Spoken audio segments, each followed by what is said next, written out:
Hey, welcome back everybody. Another episode of Soapbox Sunday here at Blue Glow Electronics, February 16th, 2020 here.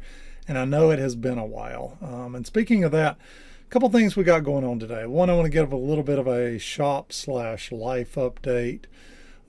Two, I want to talk to you a little bit about the projects we've got in motion right now.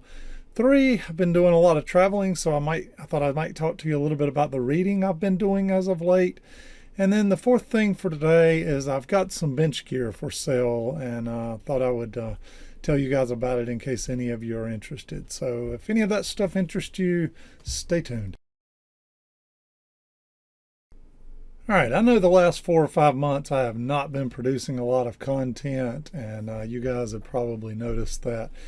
Reason being is I've taken a new role, and honestly I'm having the time of my life. It is kind of what I was made for, and what I've been aspiring for my entire career. And so I'm getting further down that path in my career journey, starting to think about retirement, and this opportunity came up.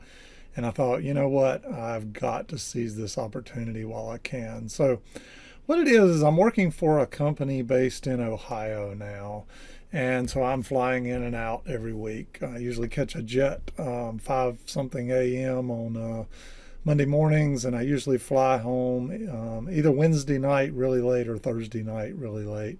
And some weeks I get stuck there all week and make it home Friday night. So at any rate, I originally took the role with this company as kind of the chief information officer, but the owner who has grown this company to where it is at was seeking several executives at that point in time. He was looking for a new CFO, he was looking for a new CIO, and he was looking for a new chief operating officer.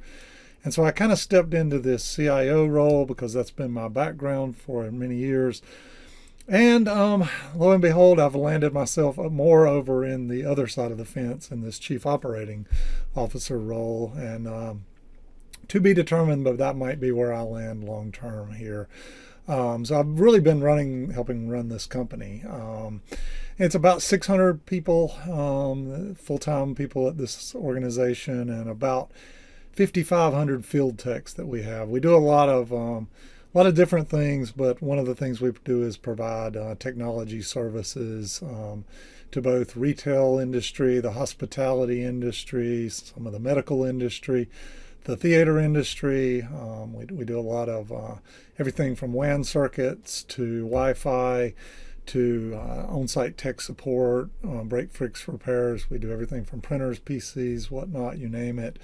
And we also are in the theater industry in a few different ways. And catch me offline, I could talk to you a little more about that. But at any rate, I'm having the time of my life running this company, to be honest. So it has definitely cut into my time here, and it probably will, honestly, for the next 3 to 4 years. So my Blue Glow time is going to suppress, and my career time is going to accelerate. But it's good in the long run because this role is going to enable me to retire early. So somewhere here in the next 3 to 5 years, I'm just going to call it a wrap on the professional career side and do nothing but this electronics hobby then. And hopefully at that point, it won't be about money. It'll just be about having fun. So that is the goal here anyway. Starting to shift a little more, though, towards working remote some. I've been weaving in 1 out of every 4 weeks remote. Here lately I did 2 out of 4 weeks remote. I do plan on opening an office in the Charlotte, North Carolina area for this company that'll probably have 100 people or so. And so I'll start to be able to balance a little more there as that happens in late 2020, early 21. So stay tuned. A lot of cool stuff on that front, and I'll keep you updated as I go along. Okay, on the bench front right now, what I've got going on is I've finished up the pair of McIntosh MC30s you guys saw. I am now working on the C8s, and I'm getting close to having a video ready to share with you guys on that. I should have that here in 2 weeks or so when I'm back home for a stretch. So stay tuned, and we'll wrap up that whole series around that McIntosh gear. I want to get those back to the gentleman that owns them. I've had them quite a while now. Beyond that, really the only other customer gear I have in house is a pair of very, very, very rare pair of Scott 210Fs. And I'll kind of show you here. You can see in this diagram, it tells a little bit about them. It's an integrated amplifier with the built-in preamps, and they're just, I've never seen another set of them. But these are an absolute beautiful set of those I've got that belong to a friend of mine. And we're going to go through and do the restoration on those. So that's next up on the bench. Then what I plan to do is get back to, I've got to finish up the Fisher 20 units, the pair of those I've got. I've still got the Knight KG or KB85 down here. Matter of fact, I've got all the parts sitting in boxes, just sitting on top of them here on my shelves, waiting to get back on the bench. And then beyond that, I don't know what I'm going to pick up yet. I certainly know this. I cannot take on any customer gear at this point in time. It's been as much as I want to and as much as I want to help out people, it just turns into a long, drawn-out journey. And with me traveling all the time now and trying to fit this in on the weekends, it's tough. So at any rate, sorry to say that. The other thing I'll say I'm a little bit, I'm sad about is I can't keep up with emails anymore. I'm trying my best, but you guys send me a lot of emails, and some of them are really easy to answer. I can quickly reply. Some of them require a lot of thought or research, and those are just kind of sitting in my inbox right now, and I'm struggling to keep up with those. So I'm not telling you don't send them to me, and I might get to them. Just be aware it may take a while. It could take a month or more. All right, while I've been on the road, and by the way, I failed to mention in my life update, health-wise, I'm doing great. It's almost been a year since I had my heart attack. Health-wise, things are going great. I'm 40 pounds lighter than I was then, still working out regularly, whether on the road at the hotel or whether when I am here. And so eating healthy and feeling great. So actually, I've told several people this. I feel better than I have in probably 30 years. And maybe it was just the life changes, and maybe this was the wake-up call I needed or whatnot. Anyway, while I've been on the road, I've been reading a lot. This was an excellent book. It is, I think I mentioned it to you, Guitar Amplifier Electronic Circuit Simulations. Teaches you how to do, Piece Spice style circuit simulations. And it does it around guitar circuits, but you could apply this to any circuits. Really good book here. Richard Kilnell. Got this off of Amazon. Been reading a bunch of the old Tomer books. You just can't beat them. This is his vacuum tube book.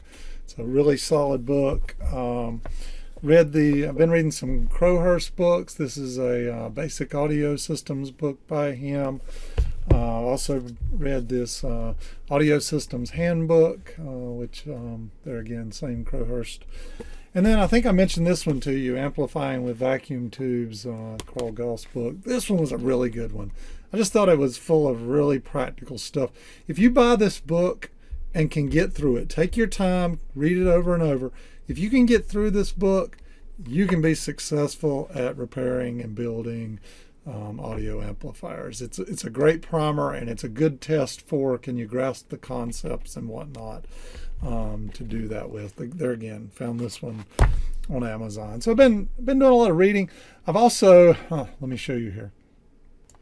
All right, I've got about a dozen of these binders with magazines in them, and I've got the entire series of Glass Audio, which are just great books. I've been taking those along with me as I've been traveling and reading those.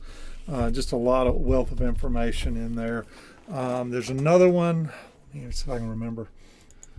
Yeah, Sound Practices. I've got the entire series of these, if I can get them out here. I've been taking those magazines along with me. Some of these you can find online too. You don't have to have the older paper copies, but I've just been, each week grabbing one or two of these, taking it with me, giving me some reading on the airplane and whatnot, and just always trying to feed the brain. It's part of what I do. But I've been thinking a lot about trying to make some videos, some more instructional, educational videos from my hotel room at night. But I had that had that thought, and then it just hasn't played out practically. Usually when I'm on the road, I'm working from 8 in the morning till 6, 7 at night. A lot of times I go to dinner with clients and or people I work with, and then those nights I'm not doing that. I'm trying to fit in working out and whatnot. So maybe in there we can, but no promises. I'd like to. It just hasn't played out thus so far. Just kind of stay really busy when I'm on the roads.